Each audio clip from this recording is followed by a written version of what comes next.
home service. May home service tayo. Siya ay Beko. Yan, para siyang isa siyang dryer po. Dryer machine siya. May kasama siyang isa yung LG, yan LG na washing machine yan. Ito naman po ay dryer. Ang problema nito mga ka-idol ay ito daw po ay maingay siya, tapos hindi daw gumagana yung kanyang pan. Hindi gumagana yung kanyang pan. So ang gagawin natin, bubuksan natin to, sisilipin natin, titingnan natin kung ano yung pwede natin gawin dito, kung may papalitan man tayo mga pinsa. Yun lang mga ka-idol, wala na tayo.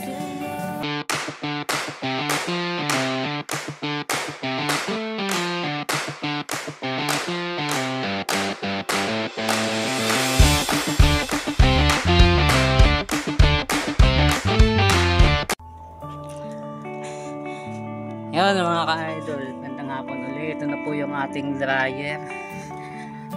Binuksan natin kanina yung dryer na Beko. Ayan. So nabuksan na natin siya mga ka-idol. Tingnan natin yung ilalim. Ayan o. Yun yung kanyang yung inlet ng kanyang hangin, no? Galing dito sa dryer, sa blower nya.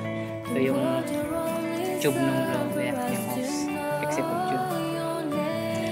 Titingnan natin yung niya, yung kanyang dryer. Ayan o, mapas niya makailong biak siya.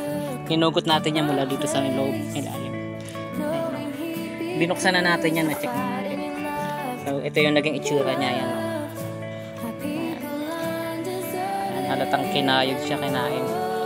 Posibleng naging diferensya niya is nahulugan na kung anong gagayan. Nabasagin isang hélice ng pillar niya, tapos nagtuloy-tuloy na. Pwede rin sa katagalan lumutong dahil sa init ng makina. Pwedeng gano'n. So ayan o, buti natin. Ayan o. Grabe tsura niya o. Grabe yung damage.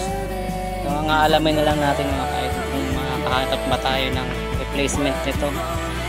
Kasi sabi nung may-ari, yung unang technician daw na nag-service dito ay 3 buwan pa daw bago dumating yung pyesa. Matagal daw pag in-order.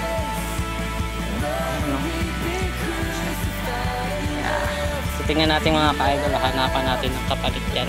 Mag-update po tayo ulit sa inyo. Patuloy na sa pagtutok mga ka-idol. At samantala, bye-bye.